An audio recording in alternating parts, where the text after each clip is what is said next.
All right. You want a show so badly? Fine.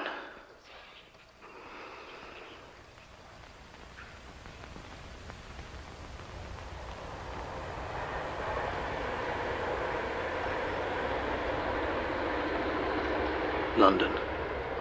Carmen hated London. She had only ever moved here because there were no jobs in her field outside of it, though right now she couldn't have told you for certain what her field actually was. When she had first arrived, she had almost convinced herself she liked it. That had worn thin very quickly.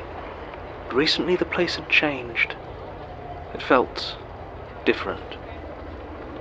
It had always watched her. Carmen had never been under any illusion about that. Most surveilled city in the world. So much so that you didn't even notice most of the time. She would barely register the bank of CCTV monitors on the side of the bus that cycled through angles until you were staring at the side of your own head. And she had lived next to a small park for 2 years before she realized the huge metal pole in the middle of the pathways wasn't a street lamp, but a bank of cameras. She had once counted how many times she could spot a camera watching her during her morning run. 31 in 10 minutes.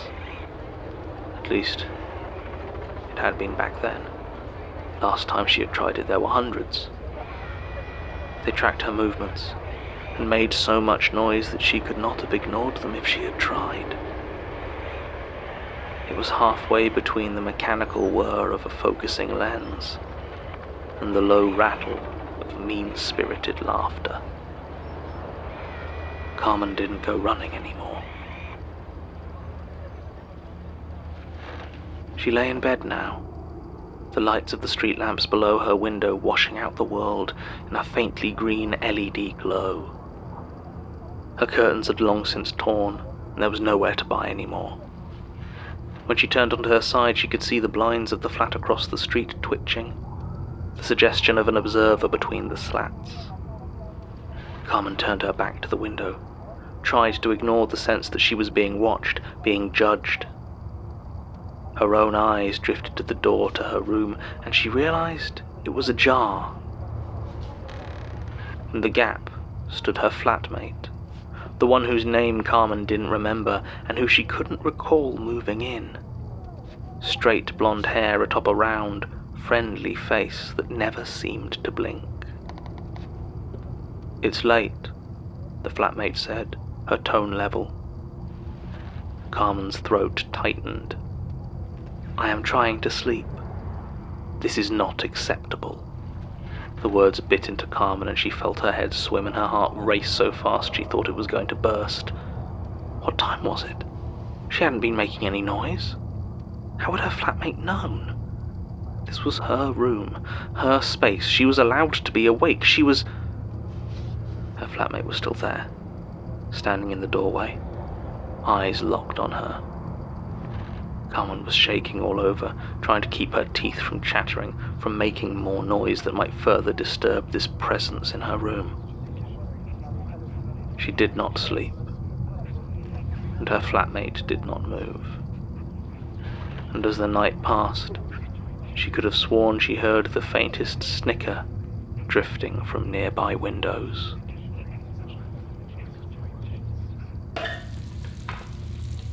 The sun came up gradually, bathing everything in the harshest of lights. Every pavement crack revealed, every broken window or poorly painted facade laid bare for all to see.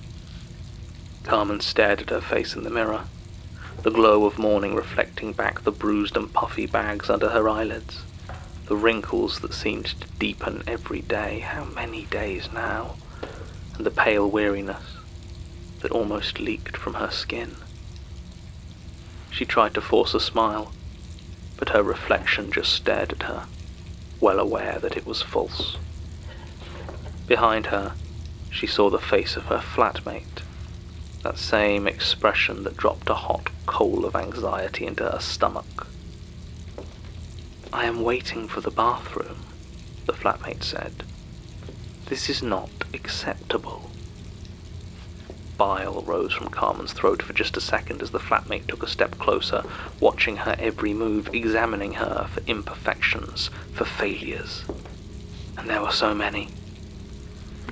Carmen pushed past her out of the bathroom and ran back to her room, where she tried to find clothes for the day. But everything in her wardrobe was fit only to draw attention to her. She so desperately wanted to simply disappear, just for a moment.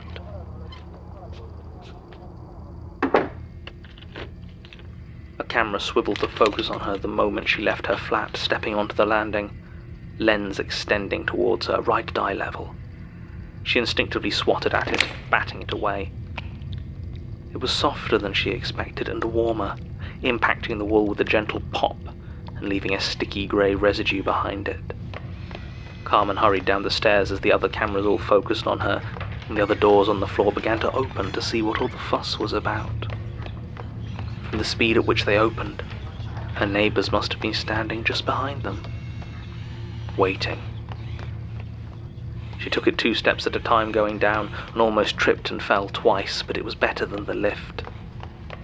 The lift was nothing but cameras and mirrors, infinite reflections staring at each other out to all eternity, and the endless multiplication of 4 cameras to watch it all forever. No, she wasn't going in the lift.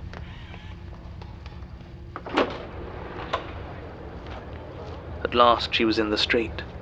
The air of the city close, dry and tinged with that gritty texture that always made her afraid she was going to have an asthma attack. Did she have one recently? There were memories, flashes of lying on the ground, desperate for someone, anyone to help. But they had just watched silently. Some had taken videos. But she was here now, and she couldn't afford to have another attack today. She had somewhere very important to be. The street outside was not crowded, which gave Carmen the briefest moment of hope. Perhaps she could make her journey in relative peace. But then the camera orb on a nearby pole swiveled to focus on her, and just like that, every single person turned towards her as one. Her stomach dropped as one by one their faces lit up, taking on that unmistakable hue of anticipation, of recognition. Carmen could remember none of these people, but there was no ignoring the fact that they definitely knew her, and more than that, she was important to them. "Oh my God," the young man said as she tried to walk past him. "It's you." He waited for a response, but Carmen had nothing to say, and as her feet locked in place, her mind could do nothing but recite at her a litany of her inadequacies, her failures, her regrets. What did he want from her? His smile turned into a sneer. "I should have known," he spat. "What a disappointment." Carmen tried to walk faster, ignoring the middle-aged woman who looked her up and down, not bothering to hide the judgment in her gaze. All she had to say was, "Oh." The little girl implored for Carmen to play with her, huge eyes pleading, but she didn't have time. "You're just like everyone said you were," the little girl screamed as Carmen tried to walk away. "No wonder Simone left you." "Shut up, shut up, shut up. There's no way the child could have known that. Did someone see?" Of course they did, of course they were always watching, judging, knowing all her business, and there was nothing she could do to stop it, to keep them from being disappointed, to not hurt them. She just screwed up, and they all just watched her fall.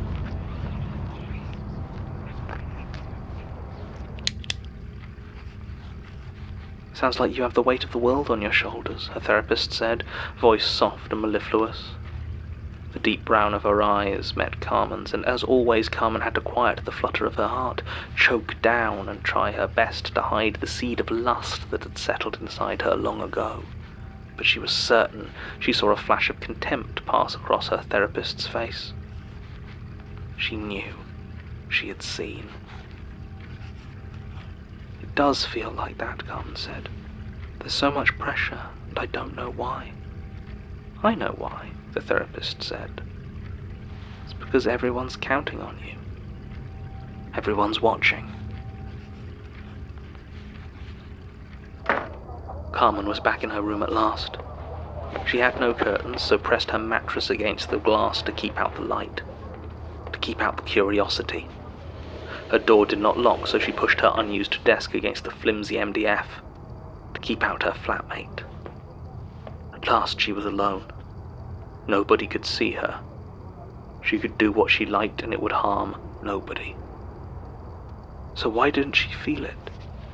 Why was there still that small, panicked buzzing in the back of her mind that told her something could see her, that she was not alone? Carmen managed not to scream, but couldn't stop herself kicking the wall in frustration. The rage passed in a moment, and shame hit her like a truck. Someone had seen that, she was sure of it. And what must they think of her? On the section of wall she had kicked, a big chunk of plaster crumbled to the floor, revealing the brick behind. Carmen's brow wrinkled, first in confusion, then in horror. Set into those bricks behind the plaster was an eye. It was larger than a human eye and flatter, almost the size of her head, and it pulsed gently. The pupil was locked on her, and all at once Carmen understood how deep it went, that they were in everything, lurking in the very fabric of the world she lived in, always keeping watch on her. It was not in rage, but in cold fury that Carmen moved the desk and marched down to the kitchen, ignoring her flatmate's recriminations of her actions being unacceptable. She picked up a chef's knife and returned to her room, shutting the door behind her once again. She looked at the eye, and the eye looked back. Carmen's arm shot out, thrusting the tip of the blade right into the pupil.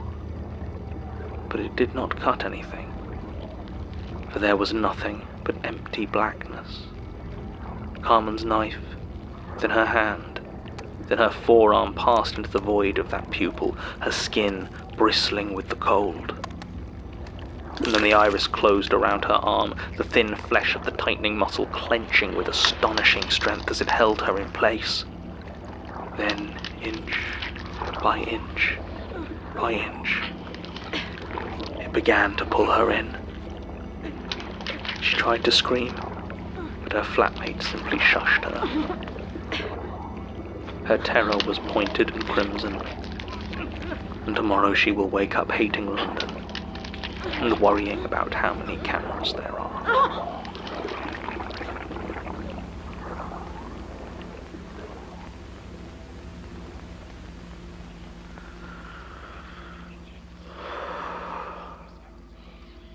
Is that what you wanted to hear?